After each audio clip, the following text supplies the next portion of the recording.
My home is here in Mississippi.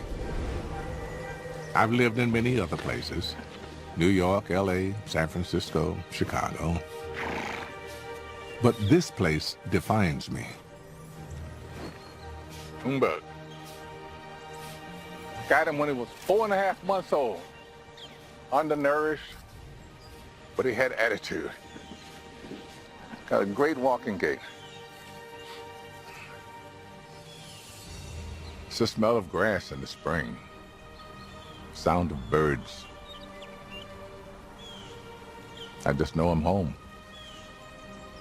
My parents lived right here on this land. And you can't understand me without understanding where I was created. Every religion has a creation story. So, what do those stories tell us about who we are and where we came from? I'm setting out to discover where we began. Jerusalem is conceived of as Eden, as paradise. To unearth civilization's oldest roots. This is the Mayan Bible. This is the Maya Genesis story. To locate the genesis of religion itself. People are literally living with ancestors. And I'll go back to the dawn of time. Hindus do not believe in one creation. They say that these are cycles of creation. To discover if science and religion can coexist. The Big Bang is not creation because we don't know what was before the Big Bang.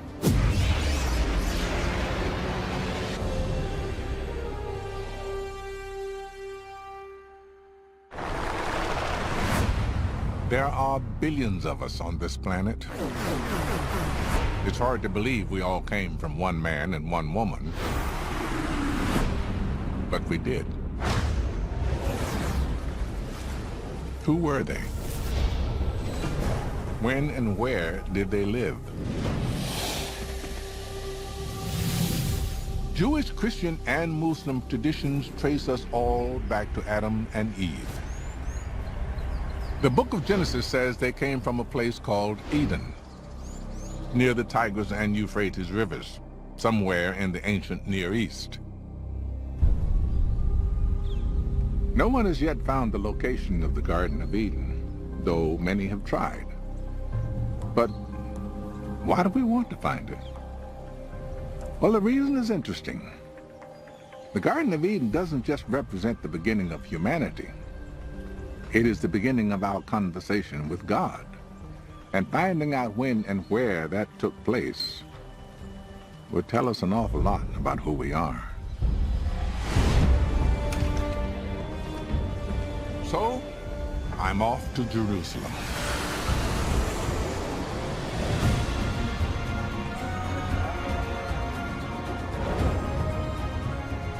This is one of the oldest cities in the world. There's evidence of people living around here for more than 7,000 years. Today is the religious center of the Jewish world. It was here that Genesis was first written down, about 2,500 years ago. Archaeologist Jody Magnus is taking me to the Church of the Holy Sepulchre, where there is a little-known link to the Garden of Eden. So this is it. This is the Church of the Holy Sepulchre. Many Christians believe this is the site where Jesus was crucified and buried. But another ancient tradition says it's also the burial place of Adam.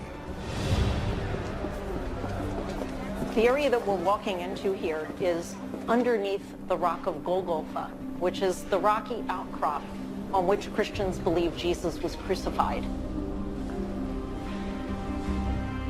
And this is called the Chapel of Adam. There's a tradition which goes way back in Christianity, which connects this spot to Adam, the first man. When Jesus was crucified on top of the rock above us, his blood flowed down through a crack in the rock, and Adam, the first man, lay buried underneath. And when Jesus' blood flowed onto Adam, Adam was then resurrected. Almost 1,700 years ago, when Roman Emperor Constantine built the church, He also made a shrine around this crack in the rock of Golgotha, the Chapel of Adam.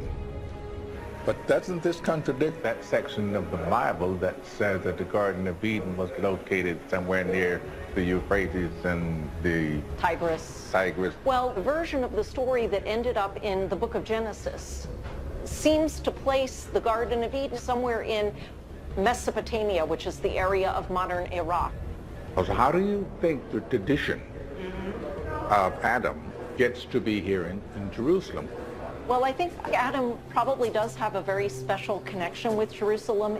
The Garden of Eden, or paradise, becomes conceptualized as a spot where the presence of God dwells. In early Judaism, in the time of Jesus, the presence of God dwelled in the temple on the Temple Mount, and hence Jerusalem was conceived of as Eden, as paradise. So you're saying Eden could also be a metaphor?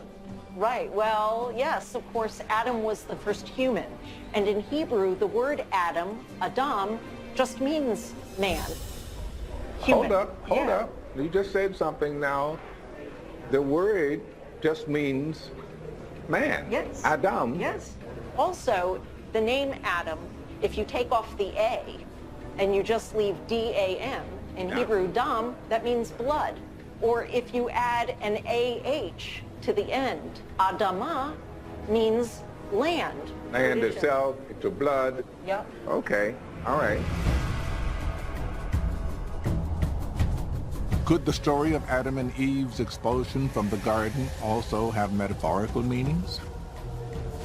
Adam and Eve lived in a land of plenty. But when they ate the fruit of the forbidden tree, they were cast out and forced to work the land. In other words, they became the first farmers. I'm heading to a region where researchers are digging up some of humanity's oldest farming communities in central Turkey. I'm interested in finding out if the birth of farming and the birth of belief in God are connected. Could this have been Eden?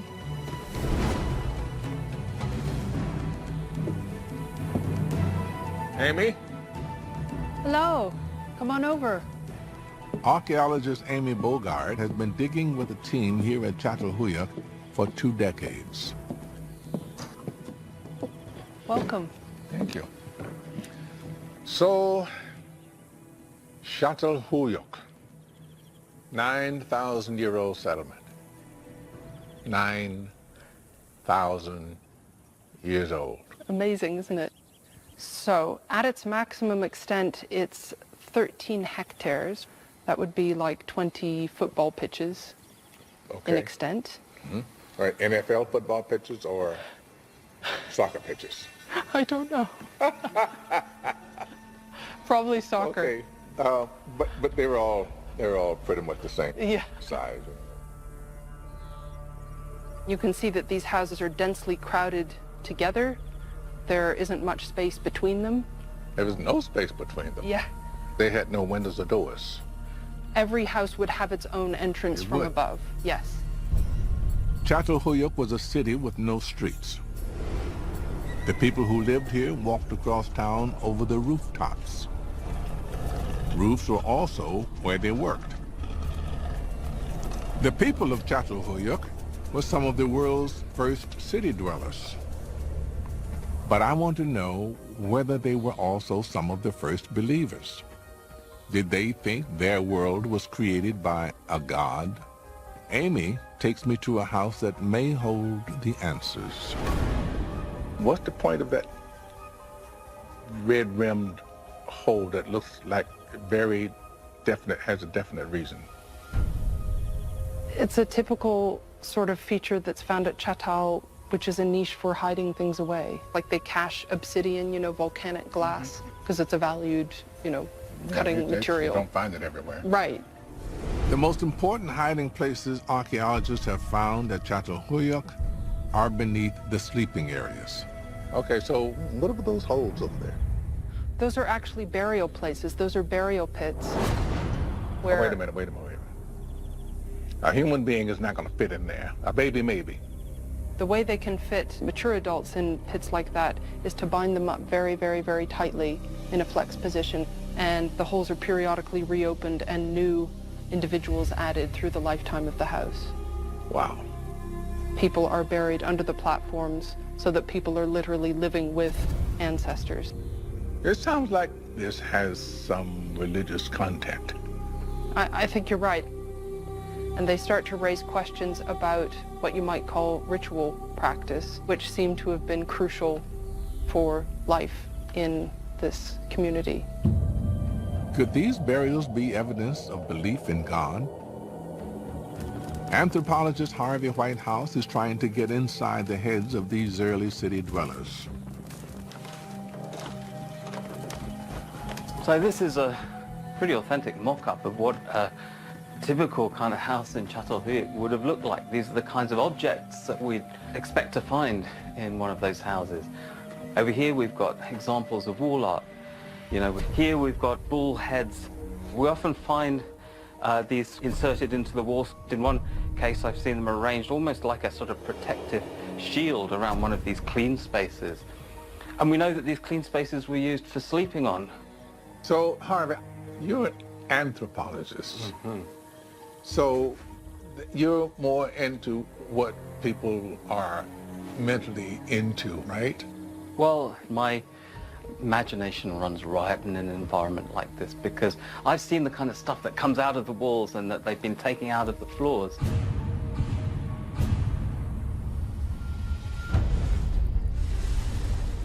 We know that there were very interesting rituals surrounding the burial of human remains, but those objects would be periodically, in many cases, brought out. What they were doing with them, we don't really know, but in many cases they were put back very carefully and replaced. It's almost as if this isn't just a domestic dwelling, this is like a kind of living temple. You use that word, temple. Temple. Well, what is a temple, you know, if not a sort of an environment in which the ritual life of a community is conducted. And I think that's what is going on in these houses. Here in Çatalhöyük, there were obviously all kinds of rituals, particularly burial rituals, but no sign of an organized religion. So the question remains unanswered for me. Did religion allow man to live together, grow food, or did civilization give rise to our belief in God? While in Çatalhöyük, I heard about another excavation just a few hundred miles to the east that may hold the answer for me. It's an 11,000-year-old site that lies between the Tigris and Euphrates rivers, the biblical location of Eden. Okay, we're now in enclosure D, the best preserved of the enclosures that we have here. So we've had radiocarbon data, and they've come back as 9,400 plus minus BC. It's called Göbekli Tepe. And here I may find evidence of the very first moments humans worshipped the divine. Stone Age architects built 20 monumental circles here made from large T-shaped pillars. Archaeologist Lee Clare leads the team trying to decipher its mysteries. The two central pillars stand in the middle of a round oval building, and the wall surrounding it, at regular intervals we see smaller T-pillars. Fearsome animals were carved into some of the pillars. But the stone's T-shapes may represent the human form. They could be men, or they could be gods. If you look closely, we have the top, the T is the head, and then we have on the side, the broad side, the arm coming down. You can see a belt buckle here. They could be mythological ancestors. Alternatively, they could be really the first deities, first gods that these people were possibly worshipping in this circular structure. Lee and most archaeologists believe these stone circles were used for rituals, but no one appears to have actually lived here. The people of Göbekli Tepe were roaming hunter-gatherers. not settled farmers. So why did they build a permanent place of worship tied to one spot? It's one of the main questions we ask ourselves at this site. So why did they come? Now the thing is, at this time the communities were growing larger and larger. There was more stress on the local resources, and because communities were growing, there was obviously a risk of conflict. People have problems keeping track of relationships, keeping track of networks. The growing population meant that people who scarcely knew each other had to work together. That was the recipe for conflict.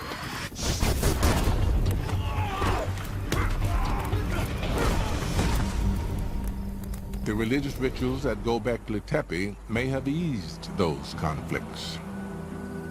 Possibly, for the first time in human history, people from different groups came together around shared beliefs. And in those first formative moments of religion, they may have shared stories about where they all came from. Stories that celebrated a shared past and drove them together to the future. Göbekli Tepe traces the birth of religious worship back more than 11,000 years. Long before there were Muslims, Christians, Jews, Hindus, Buddhists, people came together to talk, eat, worship. It could be that the driving force behind our greatest achievement, civilization, was God.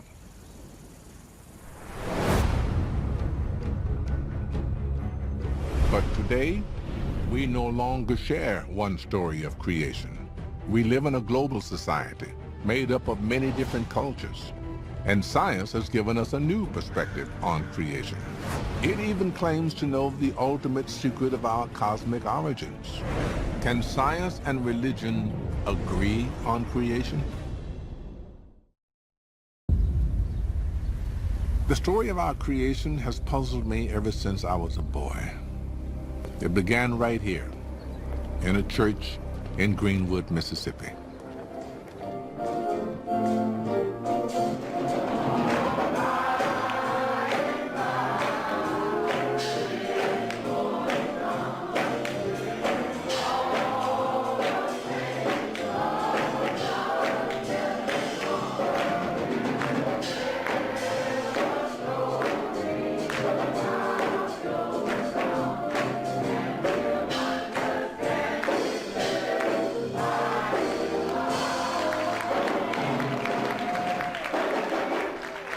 I was about their age when it happened. I remember the minister reading from the book of Genesis. There are 807,361 words in the Bible. It doesn't take 807,000 words for you to believe the Bible. It only takes 10 words. In the beginning, God created, are y'all gonna get with me? The heavens and the earth. But for me, this beginning was a profound puzzle. One moment there was nothing, the next, everything. You're looking good. Trying to make it. If God created the universe, who was around to create God? When I got older, I heard scientists had found evidence of the Big Bang. According to that theory, the entire universe burst out of a single point in an instant of fiery creation. And now that science knows so much about our cosmic origins, what place is there for religious belief in the beginning? I want to know about the Islamic story of creation, so I'm going to Cairo.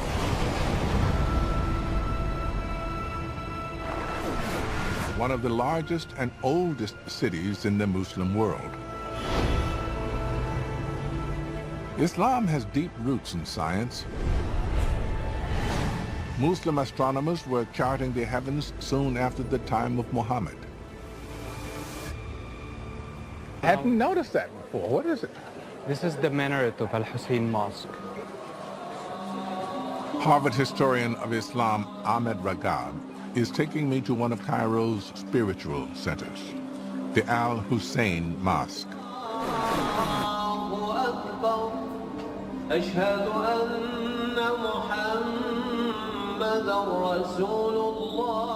So they start by forming lines all facing Mecca. And the lines are all closed. You shouldn't have any kind of gaps. Space between. Yeah. In other words, it's toe to toe. Muslims come here every day to give thanks to God for all that he creates. And afterwards, some head just around the corner to the 2.5-century-old El Fishawi coffee shop. Speak to me about the Islamic concept of creation. In Islam, the beginning of the story starts with this massive cloud of smoke, from which the heaven and earth are pulled from inside the smoke. And then the earth after that gets formed into what it looks like before the beings are created. Interestingly, that is very cosmic. Right. You think right away about the clouds of dust in the cosmos that form worlds. So this idea is about these massive clouds and things coming out of them is actually very powerful in a lot of mythological traditions around the world. And it is part of this Islamic narrative of creation. In Islam, the moment of creation exists alongside the scientific view of Earth's formation. The same is true for traditions much older than Islam.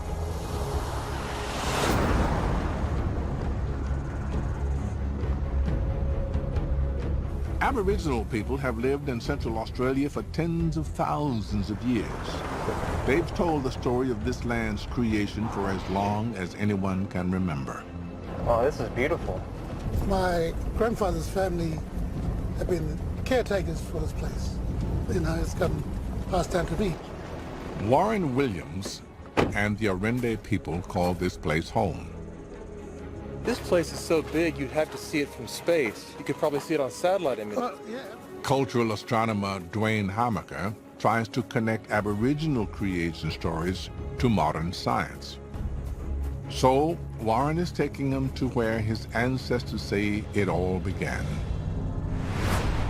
A bowl-shaped basin called Norala.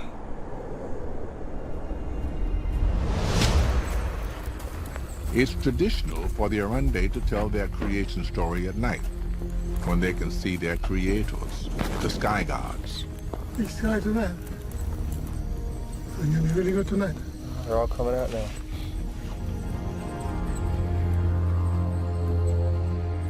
Wow.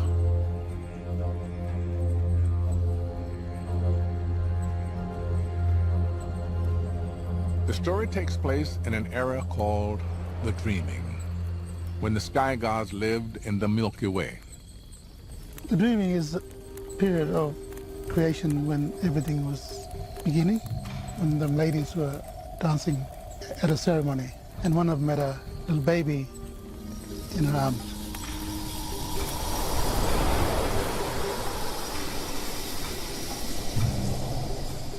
So she put the baby in a tana, it's a wooden cradle, but all the dancing started vibrating, shaking the Milky Way, and the tana fell down.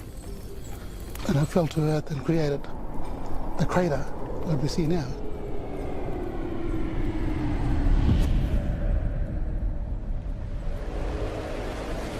That's fascinating because, according to scientists, it was an asteroid or a comet that hit the ground, and what it did, the massive explosion created this big meteorite crater. Dwayne wants to know more about the Turner, or cradle, that Warren and his ancestors see as the cause of their creation. So you can see the Milky Way quite clearly, and that looks like that tournament from the front falling out of the Milky Way. Yeah. In Western astronomy, we call that Corona Australis. That constellation means the Southern Crown. But you're right, it looks exactly like Turner falling out of the Milky Way. It looks like an upturned cradle. At daybreak, Dwayne asked Warren to show him exactly where the star baby landed.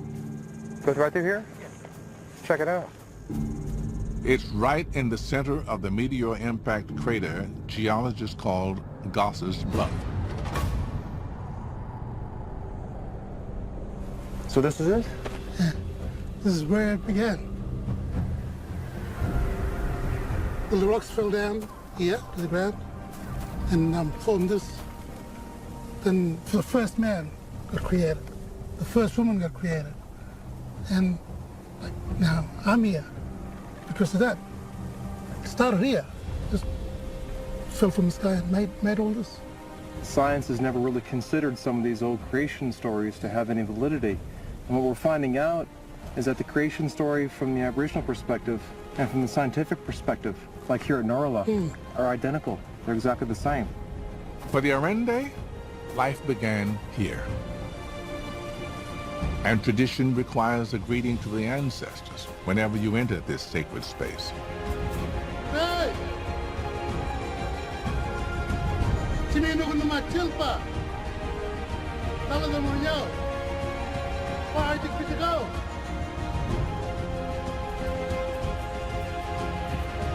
Science can live side by side with Aboriginal and Islamic accounts of our origins.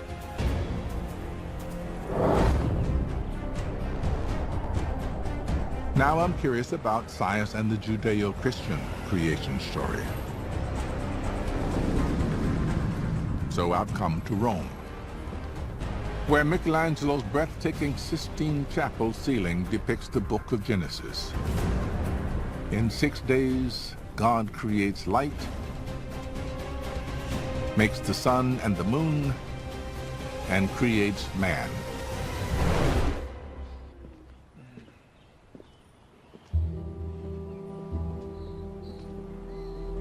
I've come to speak with the Pope's chief science representative, Monsignor Marcelo Sanchez Sorondo.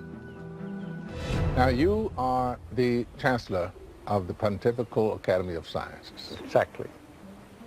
When did that get started and why? In 1603. 1603. And 3, yes. And the leader of the first generation was Galileo. And the idea is to have a new academy to develop the scientific reason of things. So we have the two different approaches to the idea of creation. There was the book of Genesis, and then there's the Big Bang. The Big Bang is not creation, exactly, because we don't know what was before the Big Bang. My question, exactly. And for this reason, creation is nothing to do with the Big Bang. The other thing is that the idea of the Bible is not a scientific idea of creation. In other words, science can't prove it or disprove it. Exactly. We say in the Bible is the idea of creation, but in the theological sense of creation, not in scientific sense of creation. Thank you. Thank you indeed. The Catholic Church no longer sees the book of Genesis as a literal description of creation. In fact, the first scientist to propose the Big Bang, George Lemaitre, was a priest and a member of the Pontifical Academy of Science. So how exactly does belief in God fit into modern cosmology? So this incredibly high vaulted ceiling, just like reaching for heaven. Yes, in a certain sense. It's a representation of heaven, of a theological heaven. I'm meeting with Father Giuseppe Tanzellaniti, a scientist at the Vatican Observatory. I'm very, very fascinated by you.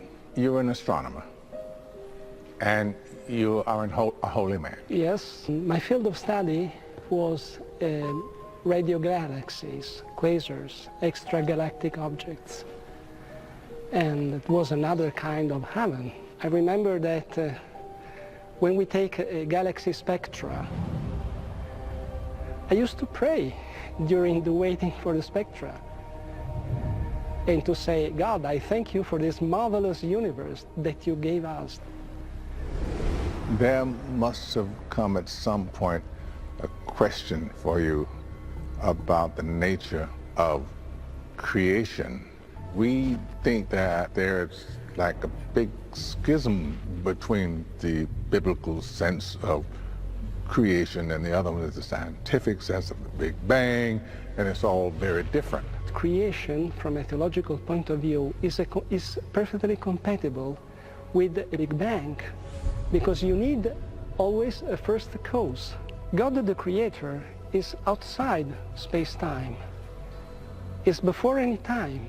So the act of creation is an everlasting act, because creation is the way in which God continuously holds the universe. For Giuseppe and others like him, cosmology not only allows room for divine creation, it offers new ways to understand God as the master of space and time.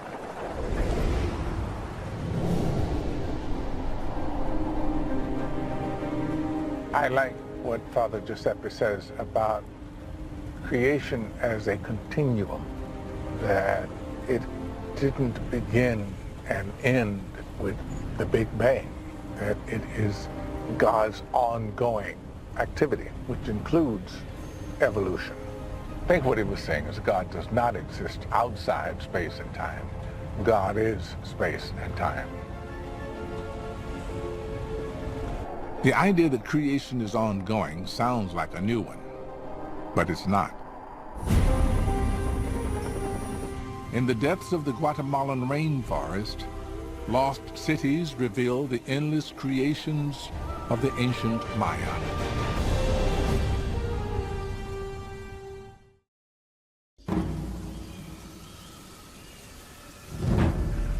What if there was not one moment of creation, but many? I'm headed out to explore the remains of the ancient Mayan Empire, where a new discovery sheds light on their Genesis story.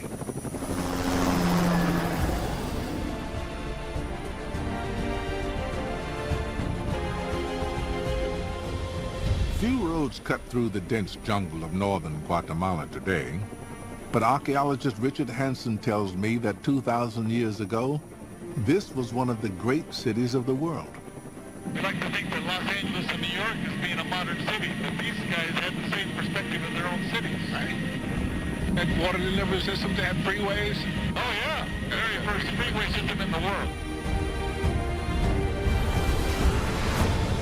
Welcome to Mirador.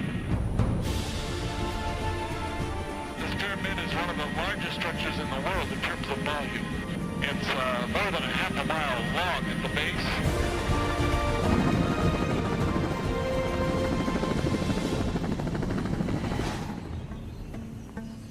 At a site called El Mirador, Richard found the remains of an ancient city the Maya knew as the Snake Kingdom.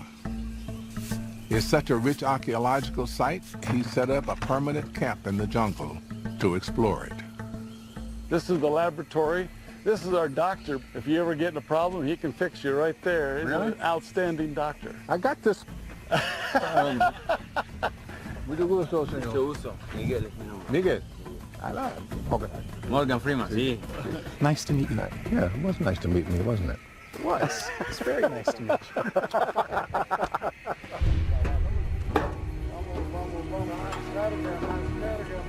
Set? Okay, let's do it. Richard is taking me to see something he's only just uncovered.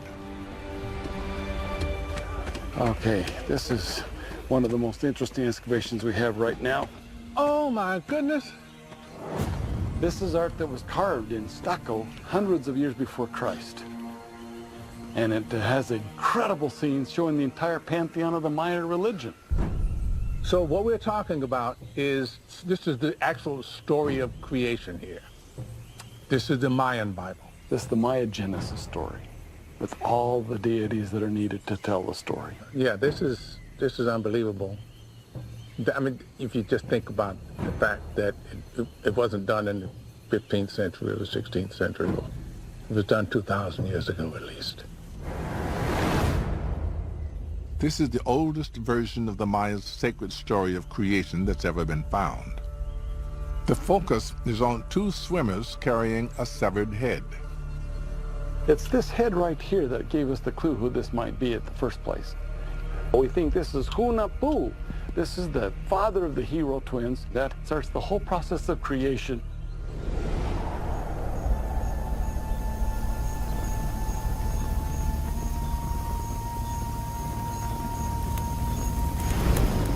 Gracias a Hao. Gracias al corazón del cielo.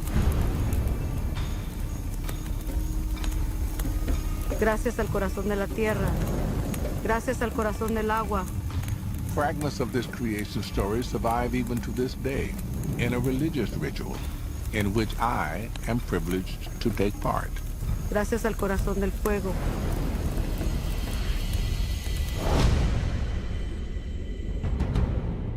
The ritual recalls the saga of the corn god being tricked into going down to the underworld, where he's decapitated. His sons, known as the hero twins, set off to rescue him. But they can only get to the underworld by being burned to ash. The ash represents the hero twins.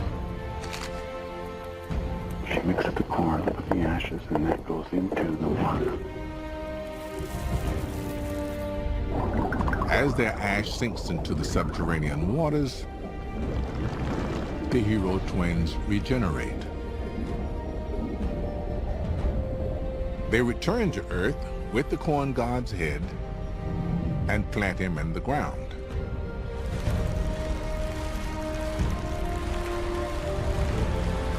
It is from this corn that the first Maya people are made. Now the hero twins are in the river. So this is what they're going to be serving and passing around. In essence, we all become a part of the hero twin story by doing this.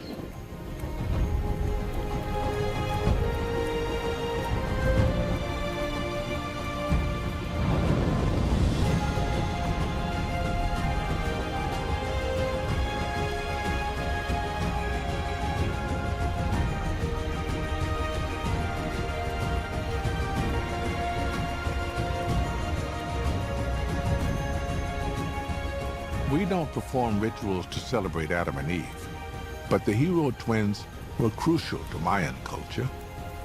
Their story of death and rebirth was tied to the growth of their staple crop, corn, an act of creation that the Maya depended on every year.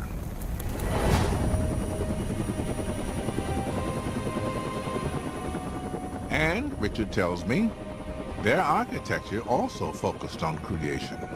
It mirrored a source of power they saw in the heavens. To show me how, he takes me 40 miles away to the ruins of the city of Tikal.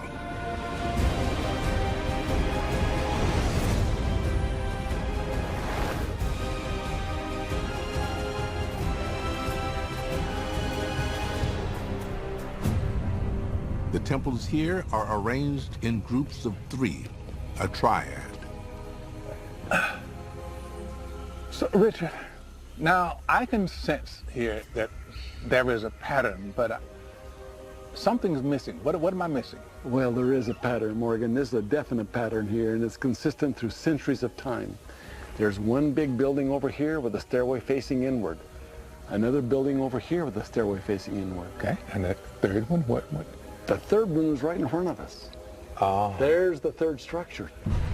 It's been dismantled, of course. It's gone now. But the big building was right in front of us. It was as high or higher, which was built to make the triad, 3 stones. Richard and other experts believe this arrangement of stone temples is a deliberate echo of a triangle of stars in the constellation Orion. At the center of the 3 stars is a fiery nebula, a cosmic cloud of star creation. You know from contemporary Maya that there is a celestial hearth, the end star of Orion. It's in the constellation of Orion.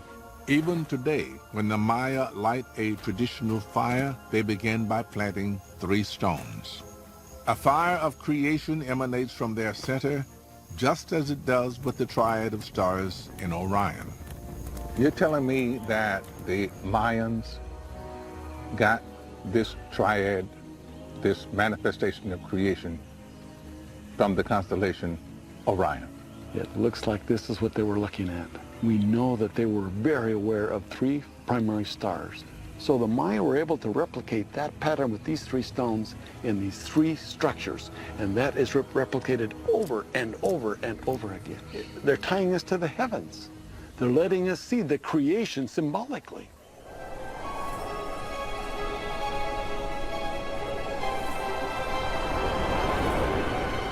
Looking around here, I'm struck by the scale of what the Maya created. Huge cities, colossal pyramids. It was a civilization whose religion was focused on creation and the continued regeneration of creation. And yet, it all crumbled. Everything the Maya created collapsed.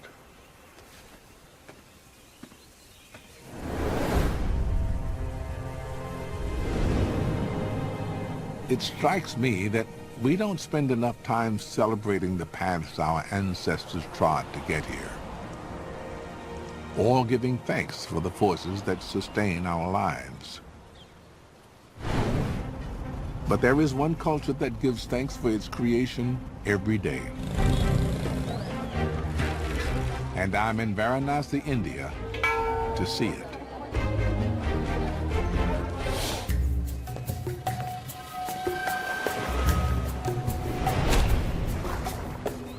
India is home to 1 billion Hindus, the 3rd largest faith in the world.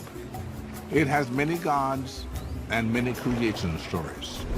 One of the best known centers around the river that gives them life, the Ganges, or Ganga. Morgan, now we are at the river Ganga. Ganga, the holiest of the holy rivers and the center of Hindu universe. It only exists because it is the sacred, the pure, the holy from the heavens. It only exists because you believe. You believe it's yes. true. I love that. Okay. Love that. I love that. Historian Benda Paranjape takes me to a shrine to Ganga. Careful. Yes. Ganga is not only a river, but a goddess. So the idea is that you bow down even before you enter the shrine, but not for a short person like me. And then you come to a place where you see Mother Ganga. What's she holding in her upper left hand? She's holding a lotus. That is supposed to be a mark of purity. Right. Because lotus emerges out of mud, but it does not take any stains of mud. In the beginning, Hindus believed Ganga flowed in the heavens, but she was held captive by the creator god Brahma. Then Brahma decided to send the river Ganga down to earth. But there is one problem, that Ganga has got such mighty force, and if she comes on the earth will drown. So the god Shiva blocked Ganga's fall, gathering her waters in the locks of his hair. So Shiva just opened one lock of his hair and the Ganga flew. She is the mother because she gives birth to everything. This holy river came from the river in heaven that we call the Milky Way. They say that Milky Way actually is a reflection that you see in those waters which are still beyond. Scientists have dated the universe to about 14 billion years, best we can figure. Hindus have it at what? Hindus do not believe in one creation. They say that these are cycles of creation. Okay. And the primordial creation could be something like 8.6 billion years ago. Actually, this whole creation myth is very difficult to comprehend because we say that gods like Brahma has created the universe, but then they ask a question, who created Brahma? Right. And That's then always a question. Then creation happened and then the gods happened. They say that the sages, when they were in their trance, they got that revelation that how the creation happened. But since it is in that level of consciousness, you and me, we commoners, will not understand it. So we believe that it's beyond us. The Hindu philosophy is not to try to solve the riddle of creation that happened long ago. It's to give thanks every day for the forces that allow us to be here and continue to sustain us, including the river Ganges. You can come a little closer. We are going to see the ritual, which they call it Aarti. Aarti. Yeah. It means showing the lamp to the god. The Aarti has taken place on the banks of the Holy River every night for hundreds of years.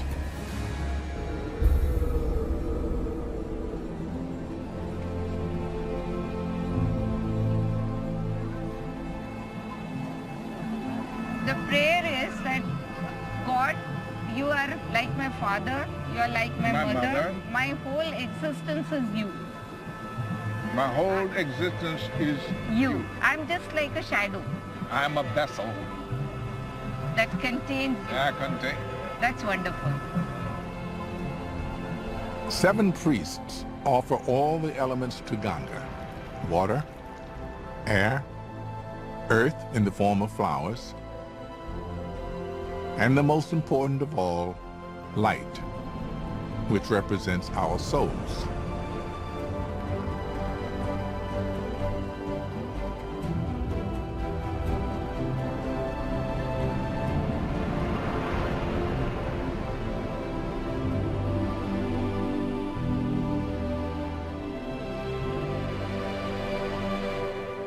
As the ceremony closes, people gather at the water's edge to place the light of their own souls in a tiny vessel. This is our individual way of offering ourselves to the river, and a candle that